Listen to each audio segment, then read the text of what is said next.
Hello hi good evening everyone. So इधर शाम हो रही है, थोड़ा मौसम अच्छा है और आज हम सीखने जा रहे हैं कि प्रोटेक्टर की मदद से एंगल को कैसे हम मेज़र करेंगे, कैसे हम मापेंगे।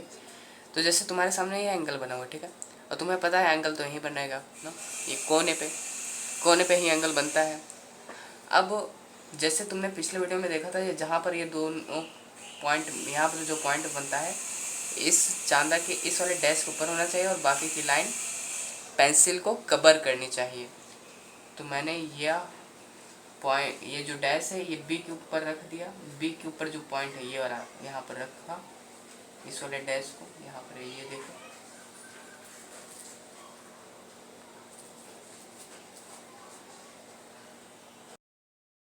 ठीक है, ये जो डैश है मैंने ये रखा है यहाँ पे,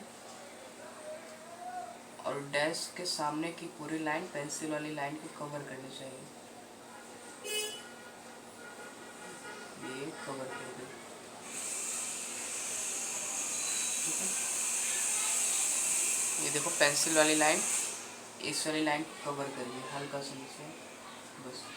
अब मुझे देखना है कि ये जो दूसरी लाइन है ये कहाँ से पास हो रही है। तो आप देखो यहाँ पर 60 है, 120 भी है, इस दोनों से पास हो रही है। तो तुम्हें क्या लिखना है, तुम इस तरफ से शुरू हो कर रहे हो ना, तो इधर 0, 10, 20, 30, 40, 50, 60, तो फिर ये 60 डिग्री का एंगल बना है।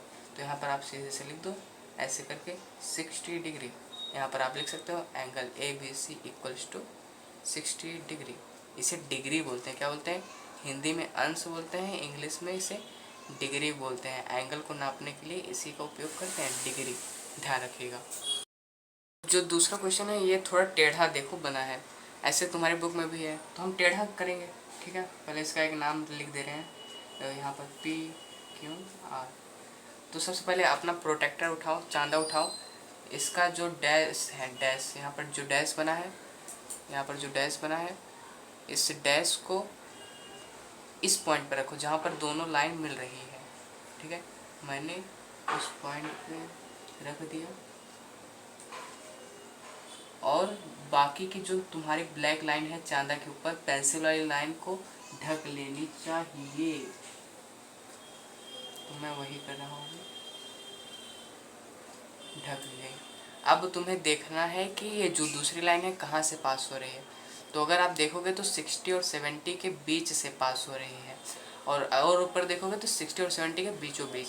तो 60 के बाद 65 आता है, अगर बीचों बीच 70 के, 60 और 70 के बीचों बीच क्या आता है, 65 आता है। तो यहाँ पर आप ऐसे बना दो और लिख दो 65 degree, angle PQR equals to 65 degree. अब चलो नेक्स्ट क्वेश्चन देखते हैं। नेक्स्ट क्वेश्चन तुम्हारा ये है।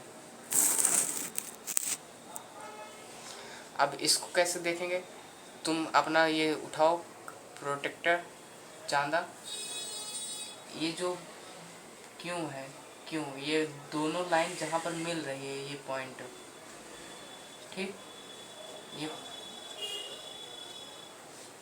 उस पर ये वाला डैश रखना है, मैंने रखा। फिर उसके बाद बाकी की लाइन पेंसिल वाली लाइन को ढक लेनी चाहिए, ढक लेनी चाहिए, और मैं वही ढक रहा हूँ। ठीक है,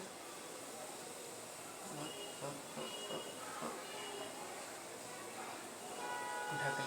अब देखो, ये देखो पूरी लाइन ढक गई है। अगर आप ध्यान से देखोगे तो ये पेंसिल वाली लाइन, अरे ये पेंसिल वाली लाइन इस काली वाली लाइन से, ये जो काली लाइन है इसके ऊपर, उसके ठीक नीचे है, ढकी है, और ऐसा में चाहिए। और इस पॉइंट के ऊपर ये वाला डैश, यहाँ पर जो डैश बना हुआ है तुम्हारे चांदा पर। अब देखो लाइन कहाँ से जा रही है, मैं देखो तो लाइन जा रही है 120 होते हुए।